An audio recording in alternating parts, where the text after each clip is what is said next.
Hi, everyone, and welcome to today's webinar, Retention is the New Growth. Make your number in 2020 by going back to the base. Before we get started, I just wanted to go over a few housekeeping items so that we can make today's event as interactive for you guys as possible. As you know, you have joined the presentation muted, and you will remain muted for the duration of the webinar. However, you will have the opportunity to use both your chat and your Q&A box throughout the presentation. To find either of those boxes, simply hover at the bottom of your screen and you'll see your Q&A and chat options. Just to clarify, you can use your Q&A box to submit any questions that you may have to us, and then use your chat box to answer any questions that our panelists may ask you. Just be sure to select the blue bar that says all panelists and attendees so that others can see what you have to say as well. Feel free to send in your questions at any time during today's event, and we'll collect them and answer as many as we can. Also, just as a reminder, following the event, we will be sending all attendees a recording of the webinar along with the actual slides within the next 24 to 48 hours. So keep an eye out for that. With that being said, let's go ahead and get started. Here to kick off content and introduce our special guest is Tim Riesterer, Chief Strategy Officer for Corporate Visions and author of the just released book, The Expansion Sale. Take it away, Tim. All right, thanks, Marissa. Hey, everyone. Good to have you here. I'm excited about this webcast. One, the interest that was shown by those of you who registered and the amazing turnout that we're having.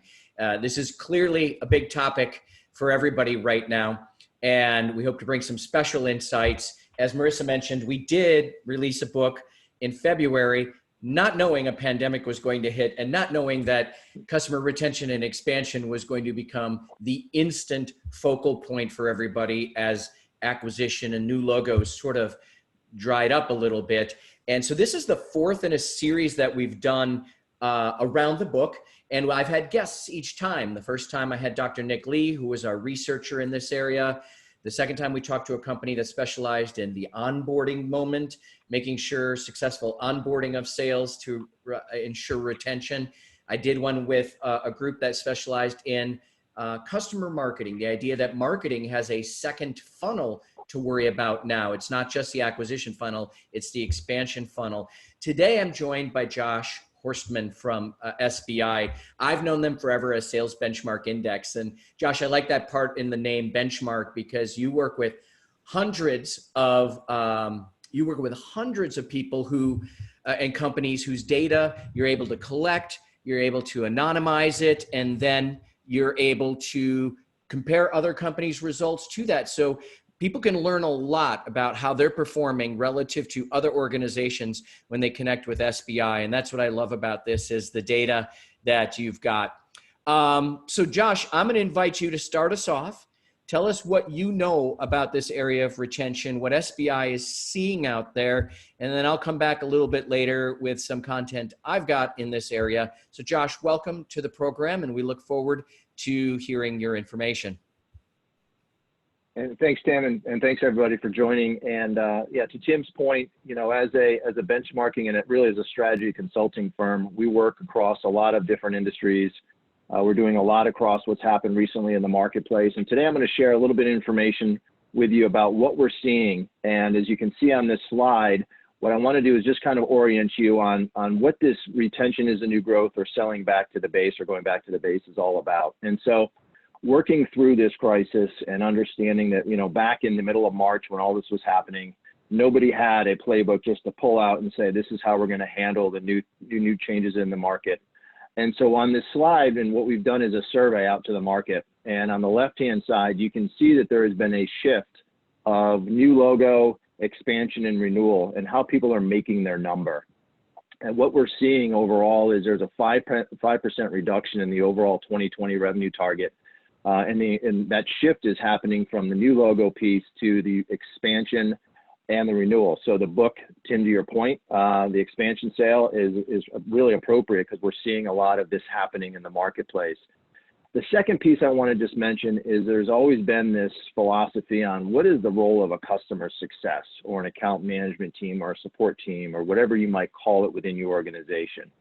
And the data is telling us, based on what we've gone out and looked at across multiple industries, is the growth in the customer success function. Whether we're not worrying about what you call that team, more around what is the role of a customer success team, is really accelerated. And so what you're seeing is that people are now saying to themselves, okay, we always had a top of funnel. We're always worrying about how we're going to fill that top of funnel with new logo. But the data and the market is really speaking and saying there's a lot of things that are really focused on going back to that base. The competitors are trying to go and take that away from you as far as competition and bringing those customers over to the other side. And so we just want to really level set the conversation today on outward in market data. So that's what we're showing on this slide. And hopefully some of you in the organizations that are attending today are seeing some of that and seeing where things are really focused on the shift in the marketplace. So with that level set of the data, there's three things we're going to talk about today. As you can see on the slide, there's number one, which is segmenting the base. So I'm going to speak specifically about right buyers and right customers. So understanding what has changed. Then I'm going to pivot a little bit into the go-to-market coverage. How do you put the right resources and how should you be thinking about the right resources that are now focused on this install base? And then I'm going to hand it back over to Tim, and Tim's going to talk a little bit about enabling the team and having the right message. So with that, let's go ahead and dive in. So if you're thinking about the sales organization and understanding what has changed in the buyer process, there's three key points I want to talk about here around the buyer personas, and three key points around what has changed in the buyer process. Now, hopefully all of you on the phone understand what a persona is. It's a visual of who you're selling to, right? And understanding, number one, the challenges, the objectives, and emotions for each persona. Everybody now is working virtually. People's emotions have changed. We've talked about stress. You're talking about work hours. You're talking about all the things that were not really necessarily as impactful a couple of months ago as they are today. So number one is, as you're thinking about your personas, what modifications do you have to go and update against those challenges, objectives, and more importantly, the emotions for each of the personas your organization sells into? Second is, where are they going for information? You know, everything, as we said, you know, the days of happy hours and the days of dinners and the days of association and industry events and the in-person has obviously been put on hold. So we're in for people going for information from a virtual standpoint. I know marketing and marketing dollars have shifted, right? We knew that coming into the events that were, a lot of them were canceled, right? So where are people going for information today that was different when you started the year in January, because there has been a pivot. So first of all, you have to understand where they're going for information. Third is make sure your persona is covered and identified central buying decisions. So buying decision teams, we have seen and we have heard, and many of you on this phone have realized that the buying decision teams of who's making a decision in the organization has expanded. Dollars and liquidity and cash flow are king. You know, unfortunately, there's been furloughs and layoffs. So now you really need to understand in the buyer persona, which part and what role do they play in that buying decision? And what does the team now look like? The dynamics of maybe where there's other organizations or other divisions within who you're selling to that are now being brought into that buying decision, that evaluation criteria. So those are the three things to think about on the personas. On the right-hand side, let's talk Josh, about the buying can I process. just ask you a question on that real quick? So I'm Sure. curious, you're saying modifications are needed for your buyer personas. Can you hint at any that you've seen like change specifically, whether it's where they seek their information or has the buying team shifted? Because I've heard like executive decision makers who were almost omnipresent are like now fully present because like every dollar, I was just on with a very large energy company yesterday, and they said literally cash flow is king and every dollar purchase is scrutinized at the highest levels. So anything in particular you're seeing? Yeah, so Tim, one of the things we definitely are seeing is the C-level is now even more important in the buying decision, meaning the CFOs, CEOs, COOs, those folks are getting involved because, to your point, cash is king. So where in the past they might have, giving the ability for someone to have budget authority below them to a certain dollar threshold, they are now saying, no, everything has to come up through either a committee, right, or there has to be business case justification. So the buying decision team has grown. The level of authority, the level of the ability to get, signing approval, going into procurement, for instance, has changed. So I think we're absolutely seeing that shift, and people are really focused on the cash flow right now. Yeah, your influencers actually have less influence they can present something, but the executives are making the decisions. So that's what we're seeing at least. So thanks. All right, I'll let you go. Yep. Sure. So on the right-hand side, we're talking a little bit about monitoring the buyer behavior. So understand what is the repeat purchasing of your products. This is in the buying process, right? So on the left-hand side, we're talking specifically about the personas. On the right-hand side, we're understanding the buying process, right? And understanding what those buyer behaviors are, how does customer success really integrate with that? And more importantly, the account owner for that client. And we're going to talk a little bit about account ownership and the philosophy around tiger teams, which is something we've spoken about throughout this process. The other thing to think about is the evaluation criteria and understanding what has changed and what is really the evaluation criteria. You know, in the past, you would go and do a proof of concept or a demo, or you'd bring a sales engineer with you or an architect with you on a sales call. Right now, those aren't really happening, but there's a virtual component, and that evaluation criteria might be changing. To the point Tim and I were just talking about, the mobilizer or the person who is your sponsor within an organization, their evaluation criteria might be more financially driven now, where in the past it might have been business case driven. So we have to really understand that evaluation criteria and what has changed in the buyers and they're making those decisions.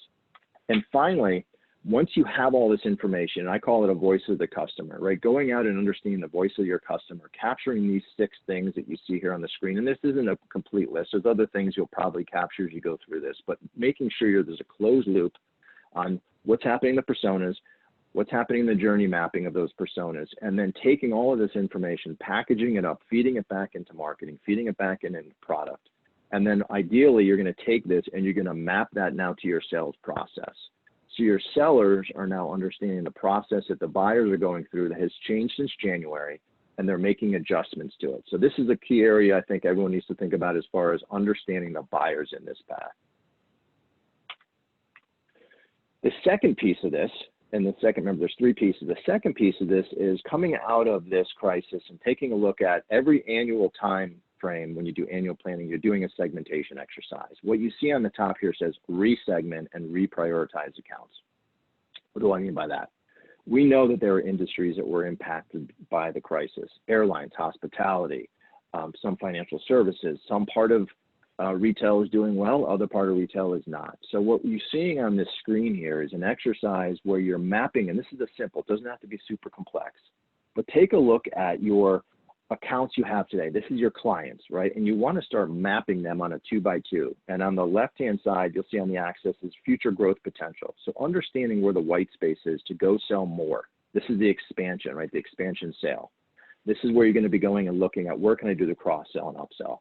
And then along the bottom, you're mapping out their current revenue. And by doing this exercise and understanding where those accounts sit, and there's algorithms you can use around understanding ideal customer profile and putting into growth and industry and locations, etc. You'll have a visual on where do these accounts sit, and are they in the upper right-hand corner where they're developed, and we are thinking about those folks that you're retiring just to retain. They're your big customers, you can't lose them. There's some ones you might say, you know what, this is more opportunistic. We're not going to maybe doing an ABM campaign, account-based marketing campaign to these folks, but they're opportunistic. If they pick up the phone and call us, we want to focus on them. And then lastly, up in the left-hand corner is the acquire, which is the new logos, right? Going after those new businesses. So as you're thinking about retention as new growth, selling back into the base, it's really around the right-hand side, the develop and retain, where we're seeing a lot of pieces of that. So that's why we think about the reprioritization of segments, and then that flows into the accounts. All right, and then let me touch on the last one. The last one is really, okay, once you've done this exercise, what do you do around putting the right resources on? And on the left-hand side, you'll see the traditional customer pyramid, right? And I'm just using this as an illustration. There's field, there's been inside, you might have channel, you might even have some digital ways of going to those customers. On the right-hand side, once you've done this, you're going to start thinking about who is the best person in the organization to help manage and, more importantly, help develop and retain those clients. And one of the things we found through the research and actually talking to clients and doing our own research throughout this process is there's a concept of a tiger team. And the tiger team is, let's find out who is the best person to manage that relationship of the account. It might not be somebody in customer success or the renewal team. It might actually be the person who sold the opportunity at the beginning. There was such a triage that took place when everyone came into this pandemic that we really needed to focus on who is the right person to manage that opportunity, but more importantly, manage that relationship. So as you're seeing this resegmentation, take a step back, put egos aside, take a look at where the right opportunities exist in your accounts, and then take a look at the talent that you've attached to those accounts to make sure that you have the right people that can either do the expansion, the renewal, and helping the cross-sell and upsell, and more importantly, helping the client solve their business problems. So these are the 3 steps, high level, but these is what we're seeing in the marketplace. And with that, Tim, I'm going to turn it back over to you to talk about the messaging and enablement. Yeah, don't stop sharing the screen yet. We have some questions coming in for you, Josh, and I want to ask them. But Okay. I get to ask Sure. the first one because I have the mic. I have the talking stick. So when you look at this and you talk about put egos aside and pick the right person for the job, do you see, like, Forrester is beginning to say, and they've got a report coming out in August saying all selling is inside selling, and all of a sudden territories, geographies don't matter anymore. It's like best resource for the best account match mix. Is that kind of what you're talking about here too? That in this new world, it's like you're finding the right talent, resource alignment, and now really geography barriers.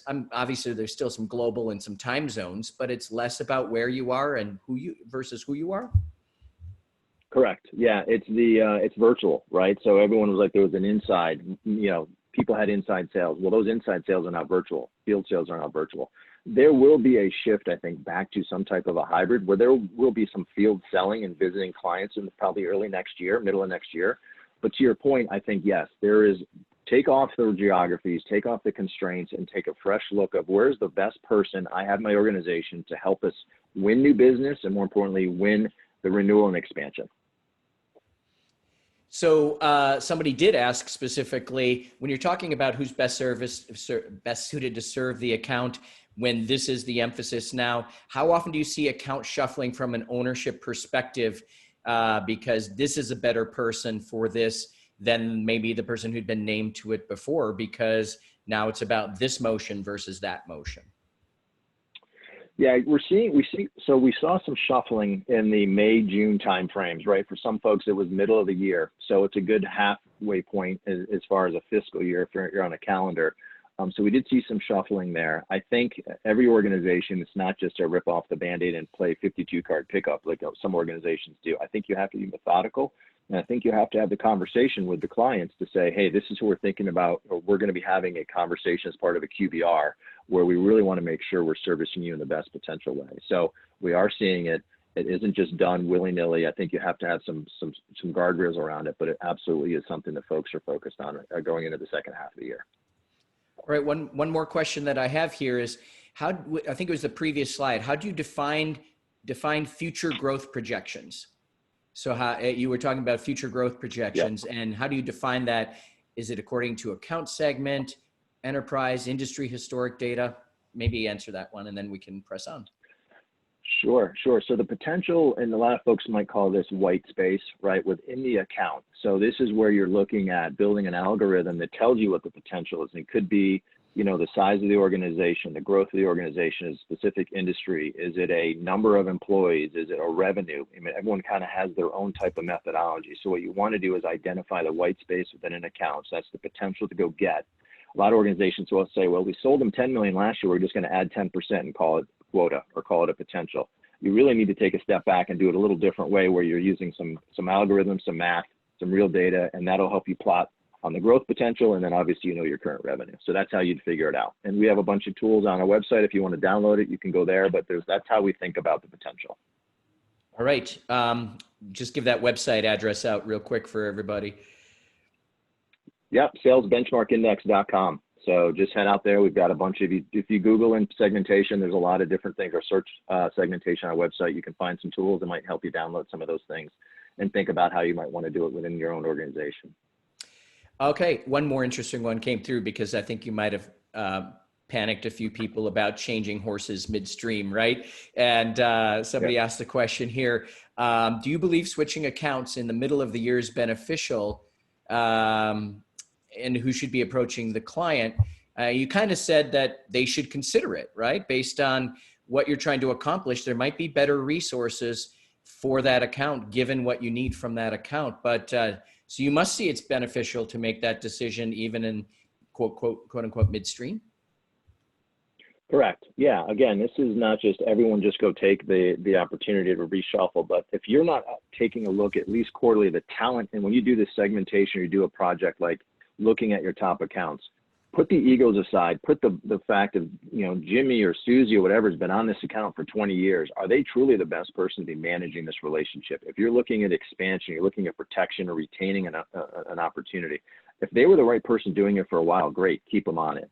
But I think we've realized through this that the people that are really, truly partners with their clients are taking a step back and taking a voice of the customer outward in and saying, who is the best person in my organization, having an adult conversation with your client, maybe it's even executive to executive, and saying, hey, we value you as a relationship. We want to make sure you're getting the right service going forward.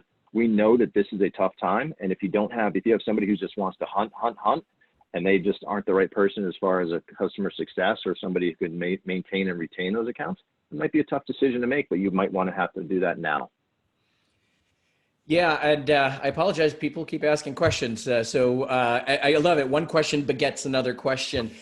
This idea of a tiger team, somebody wrote, presents potential challenges with swim lanes and consistency in service delivery, right? So you're putting the right and best people on the job, but you could create some disruption. Any words of wisdom, they asked? Sure. On the Tiger team, if you are going to take a look at it, it's everything from, I would recommend map out. So again, take a step back, understand the voice of the customer, the personas, the buying process, map it out on a whiteboard, do an exercise, get cross-function virtual team going, and look at the key points of leverage. What I mean by that is when the time someone hits your website, to the time they interact with a salesperson, to the time they've been closing in a contract, to the time they're onboarding, to the time, et cetera, you want to understand where those who's racy, who's responsible, accountable, consultant, informed, and map that out. And then that'll allow you to say, okay, where is the right person to be managing this piece of that journey? And then what am I going to be doing to move that from one stage to the next? And who is the next person to pull that up or pick that up and move them through to make sure they have a great experience? This is where customer experience really, I think, shines. So Tiger teams, yes, map it out, understand who the person is to do it, the right person, and then understand the points of leverage along that journey as you've mapped that out. Awesome. All right. So we're going to press into my section now, and hopefully I can answer some of these other questions I've seen pop up in terms of how to prove the value you've delivered. That's a huge part of what I'm going to talk about. So Josh, here's what I invite you to do is at any point during my presentation, feel free to unmute and interject and ask questions. I invite the participation at all times. So anyways, I appreciate everybody's questions and participation. Here's what I want you to do in your chat, not your Q&A, your chat, and put to everyone, all panelists and attendees. I want you to put down the number, the percentage you believe like your revenue and opportunity this year is from existing accounts. Josh showed 25% from new logos and basically adding retention together with expansion, 75% of revenue from existing customers. Just put in there your percentage number. I'd love to see what everyone's thinking in the chat box right now. Yeah, like on the low end, I see 65, 55. You know, if you're in a new market with a newer product, I mean, you better find some new logos. I get it. But if everybody can see these, look at that. Some people as high as 90%, 85. Yeah, awesome. Somebody said 0, all new. Well, I hope you still find something useful in what I'm about to say. But if you have a new product, I get it. So here's what happened. I was recently in February, I was in front of a very large crowd of 3,500 sellers at a big company. And they held up the book and they said 80%, this is even pre-COVID, of their revenue this year was going to come from existing customers.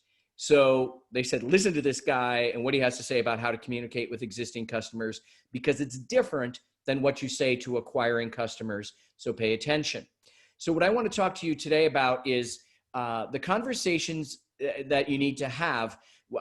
Josh did a nice job of talking about 2 of the rights. So he talked about the right targets, right? The right customers, and to segment them. And then he talked about having the right resources and tiger teams and best available talent at what you need to get done. So check. Now I'm going to talk about the right message. And those of you who are in sales or in marketing or in enabling the salespeople, this is the part that's interesting for you, because we believe there's absolutely a different 180-degree different motion between the conversation, the messaging, the dialogue you need to have versus when you win the business and when you retain the business. And along the way, hopefully upsell the business. And this idea here is that when salespeople win the business, they're doing something very specific. They are defeating or disrupting and defeating something we call status quo bias. People don't want to change. And what you have to do to win the business is convince them they need to change. What's happening now is nobody wants to change. Everybody's hunkering down. They're hoping this too shall pass. So nobody's really all that interested in disrupting or and changing their status quo bias.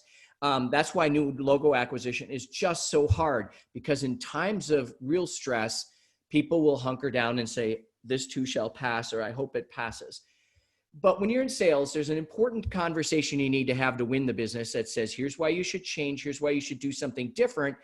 And that conversation also has to happen in the handoff. It's very important that you realize that oftentimes who you sell to versus then who implements your solution and who maintains your solution and who determines the adoption and utilization of your solution, and ultimately then who is very involved in the renewal discussion, is somebody very different often than those who made the initial decision. So it's important to understand the why change message and salespeople to bring that into an initial handoff, partner planning, implementation sort of dialogue. What happens though is that then sort of the rest of the way between that implementation and renewal, there's a new organization that tends to show up. Customer success exploding, as Josh showed you earlier, projecting that 80% of people think they're going to expand and grow their customer success teams, because their belief is if we can ensure adoption and maximize utilization of our solution and do reporting on the business impact and how this is being rolled out in the organization, and then making sure that we fix problems as they come along. The idea here is this conversation should be a slam dunk, that renewals should just sort of happen. But there's a problem with that. We've discovered that there is an explicit commercial moment that we call why stay, where the typical selling commercial conversation has to enter, that it's not a slam dunk just to have customer success ensure adoption, utilization, reporting on usage, and fixing any problems, because those conversations happen at a level below the decision-making level. Executives are not checking in on adoption, utilization, and things like fixing the bugs and the problems. The dialogue that happens for a renewal happens above that line. It's a commercial conversation that you have to engage in. And again, it's entirely different than the why change conversation, because here you are reinforcing their status quo bias. Why? Because now magically you've become the status quo bias. You are the status quo bias. So you need to have a deliberate approach to messaging and enabling the renewal conversation where you are reinforcing status quo bias and ensuring that people stick with you, and it is a different motion. And I'm going to talk about both of those in just a second, but I'm trying to give you a picture of the main messaging and conversations you have with existing customers. So one is, here's the why change story to help those who are going to use the solution understand the change management involved and why you're doing something different. Two, so that's the first conversation you need to master. The second one is you need to understand how to have the renewal conversation, how to convince them to stay and stick with you. But the risk is that there's this commercial messaging void here, that at some point, like I said, the conversation in the business reviews is tacking at way too low a level because it's concerned with the things customer success is managing. And so there's this messaging, this commercial messaging void between the handoff and the renewal. And the problem is it's not actually a void for your customers because they're hearing from some people, just not you at an executive level. They're hearing from your competitors. Your competitors are coming in with their own why change message, trying to lob in sort of some grenades at the executive level to disrupt you because you're status quo bias and you're down here messaging about adoption and utilization. Maybe they're working with other partners and their partners are saying, you know, we've been working with this outfit, this firm, this organization on these things that you're working on, or they're listening to analysts, they're going to virtual conferences and they're looking at magic quadrants from Gartner, or maybe Sales Benchmark Index publishes some things about what they're seeing in the space. And all of a sudden, your customers at the executive level are hearing from everyone but you.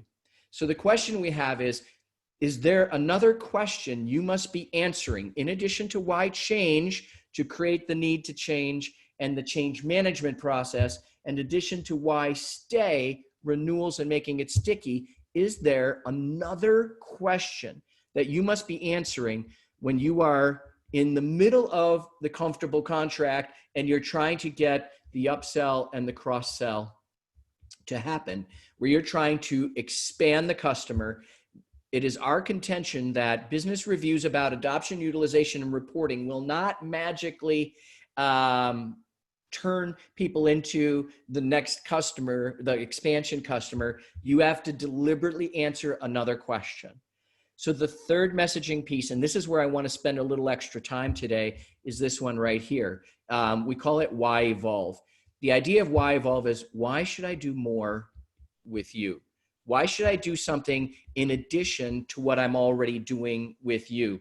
And this is the opportunity to gain executive altitude in your conversation. And the idea is to take your business reviews, which typically happen at a low level with those implementing the process, and elevate those to an executive level. So they're not just quarterly business reviews, they're executive business reviews.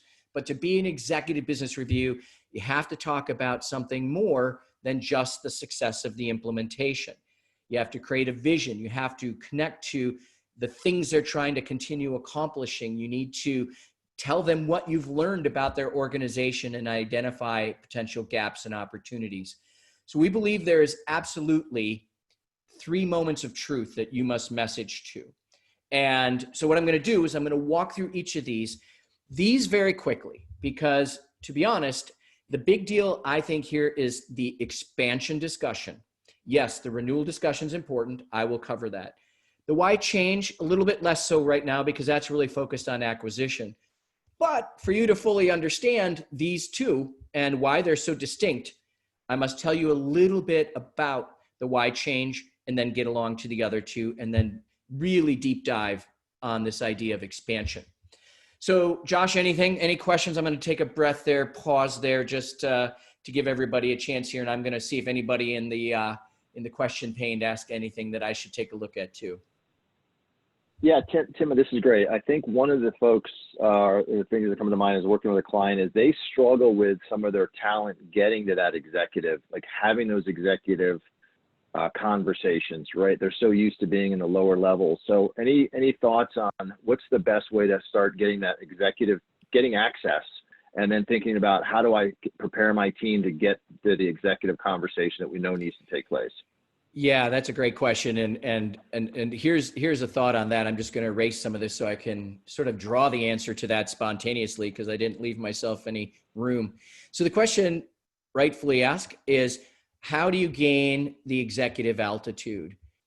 Because down here, you're with the user community and your executive might show up to the first business review, but when they see the content of it, they are not going to come to the second one. And you've lost that opportunity to have the why evolve conversation. So we talk about something called the triple metric. And the idea of the triple metric is, yes, it's important to measure some things at the project level. And those are important. That's usage, adoption, and any of the things that you think are important to the project success. But there was then a key department that you sold this to that was looking to accomplish certain outcomes. And typically those are sometimes what we call soft or strategic R's or returns. And so those might be things like we want to speed time to market. We want to improve NPS. We want to take out a competitor. We want to gain a competitive advantage. They're soft and strategic R's, returns, because they're not on a balance sheet or an income statement. Those are up here. These are sort of the corporate level numbers. And what we encourage everybody is that you need to build a triple metric for your business review meetings.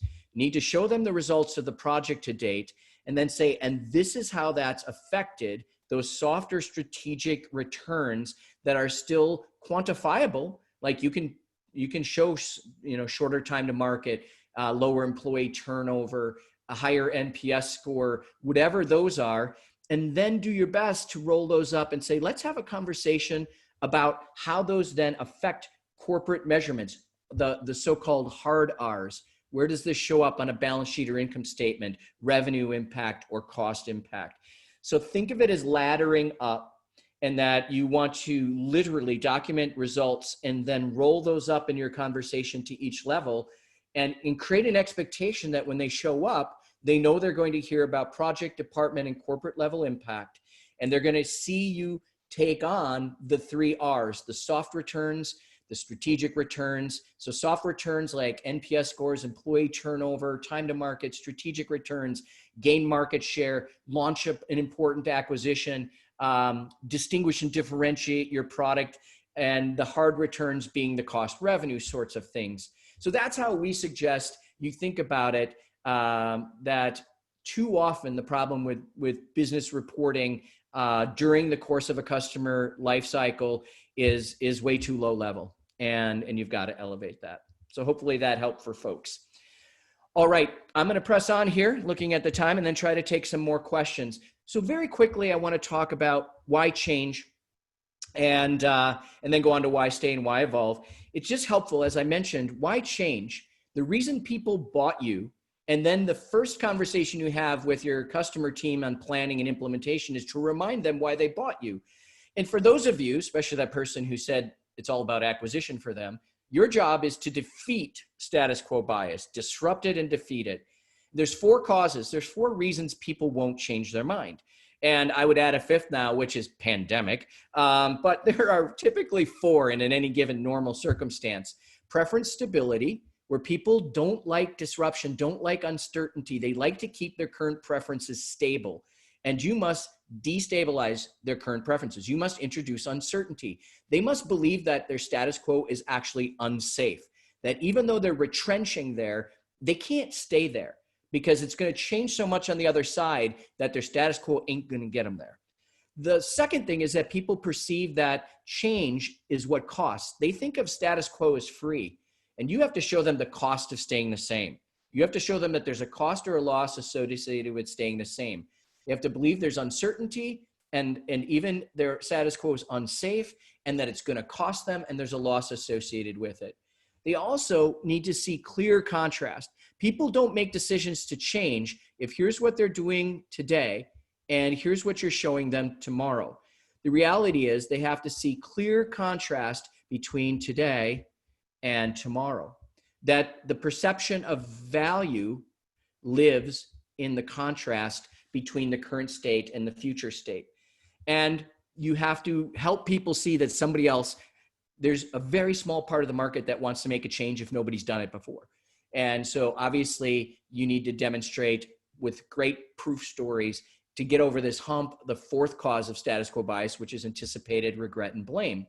So preference stability, cost of change, selection difficulty, gee, everybody looks alike, and anticipated regret and blame, you must defeat that. And we've been showing for years that new customer acquisition requires a very specific messaging model that we call the why change model.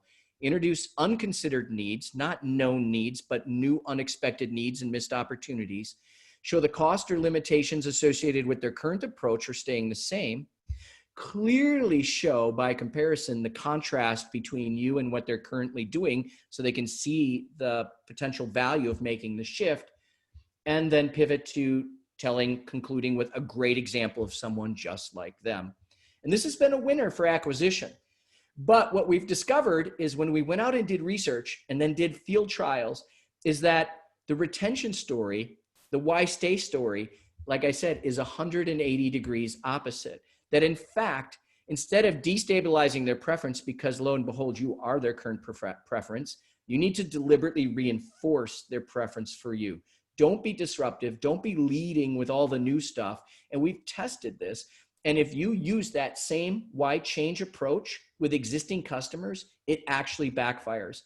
The psychology of the existing customer requires you to reinforce their biases. So if they think there's cost associated with change, you kind of want to reinforce that idea by sharing with them the sunk cost they've invested with you and you with them.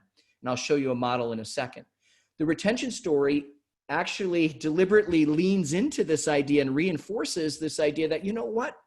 The reality is there's not a lot of daylight between a lot of the competitors in the space. I know this sounds counterintuitive, but the idea is, if I said it before, if this is what they're doing today and this is what you want to do tomorrow, people will seldom change. They will not make and take the risk of change to get more or less the same thing. You have to show them a lot of contrast. Well, if they're not willing to change to get more or less the same, think about it. Your job when you're trying to reinforce status quo bias is to actually let them know that there isn't a lot of difference between you or the others. It's counterintuitive, and you'll see what I mean in a second. And you want to reinforce and sort of lean into this idea of regret and blame. Like, there's a lot of positive momentum going on here. Why would I want to stop that now? So the reality is the why stay message, the renewal message, is completely opposite of why change. And we've tested it, and it has outperformed the provocation why change story by double digits in terms of likelihood of renewal, favorability ratings, intention to look at competitors. This is a sticky story. It opens with documenting results. And we already talked about that. What is that triple metric that you can share with them? It turns out that it creates a halo over the rest of the conversation when you anchor them. That's the science here. Anchor them on something your competitors can't touch, which is positive current momentum. Positive current impact and momentum makes it really hard for people to want to sacrifice that to try for some potential value that your competitor is offering. Most people want to lead with what's new because they think their customers are bored, or you yourself think they want to hear what's new, but it turns out they want to hear what you guys have accomplished together. It even helps to reinforce their preference stability by reminding them of the previous purchase decision and the diligence they applied and the number of companies they met with and the rigor of that process and the number of people it went through, the business case. Basically, you want them to be thinking subconsciously, do I really want to go through that again? And the idea here then is to pivot and literally identify, and here's the dollars that you've invested in startup. Here's the onboarding cost. Here's the process change cost. Here's the systems integration cost. That's all sunk cost now. You don't have to do that again. You've trained everybody. It's now just part of your operations. The nomenclature, the systems are integrated, and that's now done. The premise you're trying to present to them is, would they, again, really want to invest that and find that extra budget and go through that again? There's a concept called sunk cost in psychology, and the idea here is people believe if they've sunk the cost, they want to stick with something. Then and only then, this is key in this whole thing. Whoops, sorry about that. This is key in the whole thing here, is then and only then do you detail what's new and what's coming next. You land there because at some point you want to show them, hey, don't worry, we've got you covered.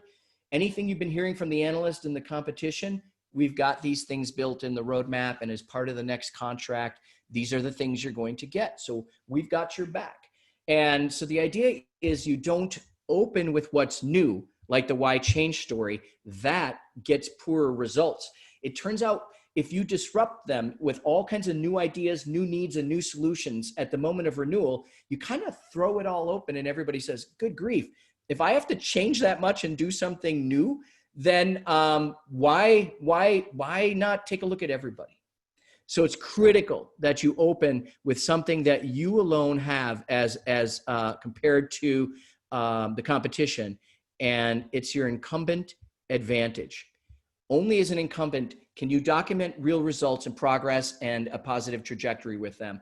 Only as the incumbent have you won and helped them with investment and working together to get them this far, and the story changes. But where I really got to land is on this final one, why evolve? Because people were saying, sure, that's great. Why change? Why stay? But here's where I'm living the majority of the time. And this has become really pervasive now, 100% true. So we built effectively a hybrid model, and then we tested it. The hybrid model said, hey, when you ask a customer to do something more with you, upsell, cross-sell, that is a little bit of a why change message. There's a little bit of change in that, but there's also a little bit of stay, because you don't want them to consider making that change with somebody else. So you got to do a nice hybrid, we believed. So what we did, we hypothesized that it required a hybrid. So we built a test model that opened again with documented results. The idea here is, don't give up your incumbent advantage. Show them the impact and the investment that's been made together, and recap all that they've achieved with you and all that you've shared investment and developed with. Don't miss that. Do not pass go. Do not collect $200 until you've actually done that in your message. Then highlight evolving pressures. These aren't new, surprising, whoops, didn't see that coming, pressures, needs, or new opportunities. These are the things that have been happening. Hey, since we started working together, the world has not stood still. There are things taking aim at your organization and creating new pressures that have evolved since we started working together. And you come in with a very unique perspective. You have an internal perspective because you're working with them, and an external perspective because you work with others like them. And now you have this really unique opportunity to take these evolving pressures and say, hey, here's the deal. These things are happening, and they're evolving, and they're new, and we see them inside your company and how you're able to or not able to adapt. And we also work with other companies who are dealing with something similar. So we have to share a couple hard truths with you. Here's where the emotion of the why change message shows up. You want to show them what potential missed opportunities or challenging threats that they're going to experience. Again, both from the internal perspective of working inside, like your competition can't touch that. This is what I'm seeing working inside. And now let me tell you, by comparison, what we're seeing with other companies that look like you. And here are the hard truths. We're revealing some new, fresh gaps, problems, or missed opportunities. And then you get a chance to tell them basically a story of contrast. If you don't change, if you don't address this new pressure, which has created a serious risk, if you don't address it, here's what could happen. But if you do address it, here's what could happen. So you've got the plus and the minus of dealing with these hard truths, but you're in there in a consultative way, because the unique position of comparing what you're seeing inside their organization with what you're seeing in other organizations like them, that gives you this unique convergent opportunity to be super consultative through this if you play your message right. The idea of documenting results, it creates a safe space. Hey, we've done a lot of good things together, a lot of positive momentum, and a lot of investment and effort that we've both made, and time and money. Here's some things we're seeing out there, because we're tapped into the outside world working with companies just like you. Now let me compare that to what we see you addressing or not addressing inside. And we just have a couple questions about how you're going to deal with these new pressures. And from what we can see in companies just like you, here's what happens if they don't change, right? And here's what happens if they do change now. And that becomes the why evolve story. And we pitted it in simulated environments, B2B purchasing situation. And it's a clear upsell situation. We tried it several times. One was moving people from on-premise software to the cloud, and another one was moving them from version 1.0 to version 10.0. We took an audience that had been very reluctant to change to the upgrade. And what we did is we did tests where one group heard the story of the new upgrade or the new cloud alternative with a why change version of the story. Another group, a different cohort, heard the why change, or I'm sorry, heard the upsell story using why stay, and we detailed that new thing at the end of the why stay. And the third group, the third cohort, heard a why evolve hybrid message. And what we discovered is that the hybrid message outperforms all other approaches. So it is a distinct moment. The cross-sell and upsell is not a why change moment, because you can create a more convincing case. When we ask people afterwards, how convinced were you that you had a problem that needed to be solved? How convinced were you that this company could help you solve that problem? There was a 10% more higher rating for the why evolve than there was for the why change or why stay. 13% higher score in terms of willingness to upgrade, willingness to bring this to your executive, willingness to create a buying committee to consider this upsell or this cross-sell. 13% higher with this specific message framework, and 16% more likely to consider this purchase, that this was important to the company at this time. So we asked them all kinds of questions and then aggregated the scores. And what you found is there was a very specific expansion, what we call why evolve framework, that outperforms. So when you message or enable your teams to speak, it outperforms either one of these other messages. Why change is great for new customer acquisition and change management. Why stay, outstanding for the moment of renewal. But for all points in between, when you're having executive business reviews and you're seeking to cross-sell and to upsell, there's a different framework required to elevate the message, if you will, above the implementation, and create a vision for new potential value, risk and value that achieves executive altitude, the kind of conversation they want to have. So with that, I'm going to pause and see, Josh, if there's any other things that you've got in terms of questions, and I'm going to scan my Q&A real quick, but let everybody know that if that went fast for them, take a look at this link and download an interactive ebook that we have that is really a version of the book. So we're going to give it to you for free so that you can look at each of these moments and just dive into them deeper, see the winning framework, see the winning examples so that you can try and bring this into your organization. I know, Josh, you offered free tools on your website, so here's my free tools. Josh, what do you think? Yeah, Tim, that was great. You know, the first thing that came to mind as I'm watching you draw that out is really the importance for organizations not just to think, oh, it's a renewal, let's just process this, or it's just a cross-sell, upsell. There truly has to be the right messaging, the right talent, the right enablement.